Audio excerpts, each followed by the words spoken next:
Thanks, James. Yeah, and Matt from FINDRE comes in quite regularly to talk to us about various financial issues, and today we're talking about housing. Now, housing prices keep going up, and the way the median house prices are at the moment, people have to have a substantial deposit just to get their foot in the door of the bank. And then while they're saving up for their deposit, the prices of the houses and real estate also increase. So then you need a bigger deposit, and you're back where you started in the meantime. You've got to pay rent. It's just too hard for me to even comprehend about getting a home loan or saving up or doing anything. So Jason's too old. This is directed at me. I'm younger than Jason. I want to know, how do I go about saving and working on buying my first home?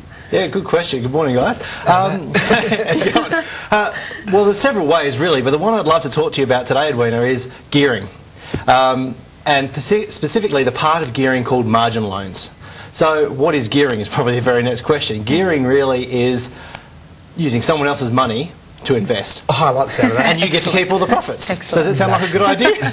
Yeah, that's really what gearing is. And most Australians are actually familiar with this process because that's how we buy homes in the first place. We rock up to some lender, ask them to give us some money, and we use that with our deposit to buy a house. So that's kind of gearing in one sense because we're using someone else's money.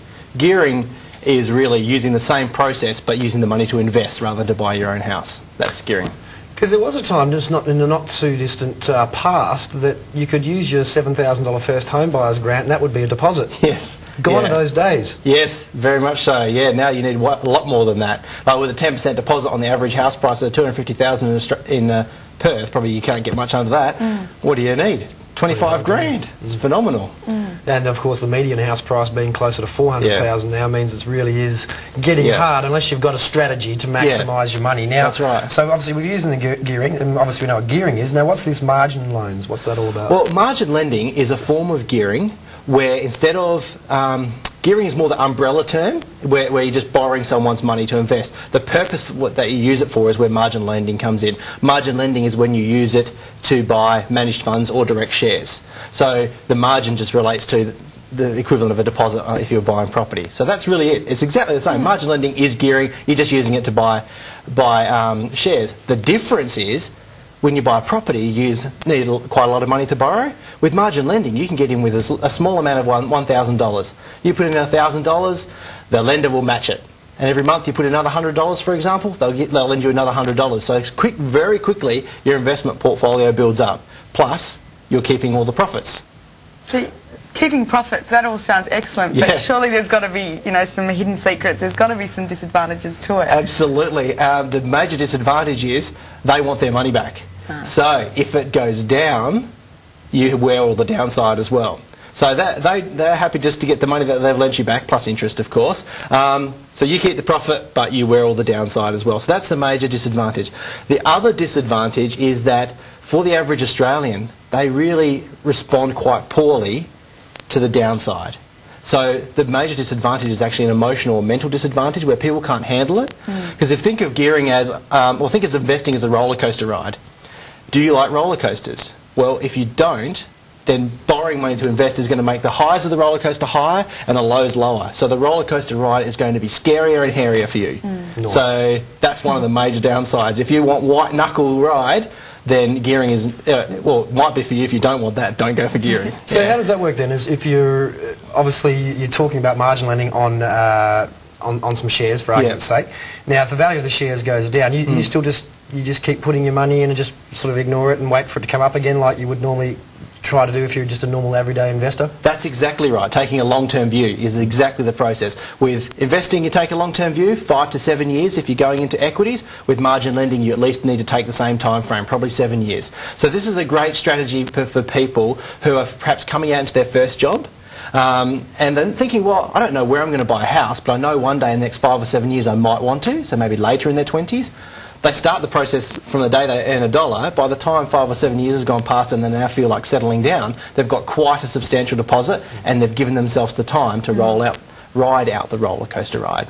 I wish I'd met you when I was Edwina's age. Oh, so do I, Jace. I've missed the boat as far as doing my young person planning. Sounds good to me, though. I'm sure there's people out there who think I'm comparatively young. So is there a point where it's too late, or am I still in with the shot?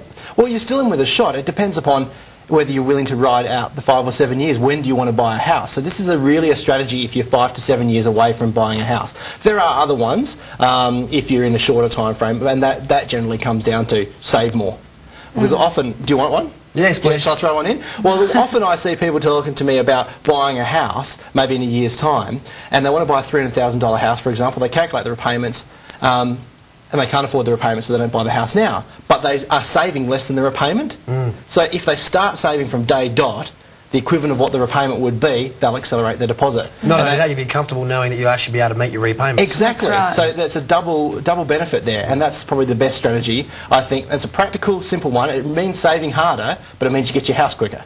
And that's the more important thing, get you in the market. So all my mates who I used to laugh at back in the, well, I'll say the 80s to keep the wiener off my case. So I used to, you know, I'd have a bit of a laugh. Hey, I'm going out on the weekend, ha ha ha ha ha. They're all quite comfortable in the knowledge that they've got a portfolio of houses now instead of going out when I was when we were younger. And honestly, it was one of those golden periods where everyone can buy a house, and I made the mistake of waiting a little bit too long. And for every $10,000 that was spent on going out and having a good time, I'd probably be worth $50,000, $60,000, $70,000 in my pocket now. Potentially, but it's not about sacrificing totally. I believe it's all about a balance. We just make some choices, and what I want to get the message out to viewers is a bit about some of the choices so they can make a better informed choice about the balance between having some fun now, because life is all about living now, but also ensuring that there's enough money to have fun later as well. So that's what it's about. Having mentally prepared yourself, you say, yep, I'm buying a house, I'm going to do the extra savings and things I need to do, I'm going to bite the bullet because Matt said to, and it sounds sensible.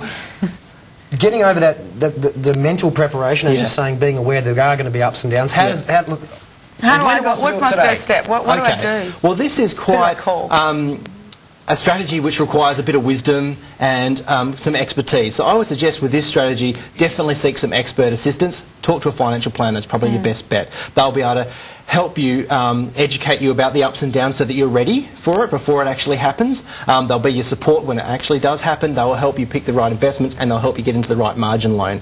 So it's a strategy that requires wisdom, so get some wise assistance in implementing the strategy. Matt FINDRE. Matty Hern from FINDRE, once again, always a fountain of information. And thank you. Gee, I wish I'd met you when I was younger. You've inspired me to go out there and just start putting that $1 a day away. So obviously the next step is jump on the Wake Up Perth website. All of Matt's details up on there for you, so you can get in contact, get some more information, and find out how you too can own your own home. Unlike silly me. And we can all be rich and I'll be old and broke.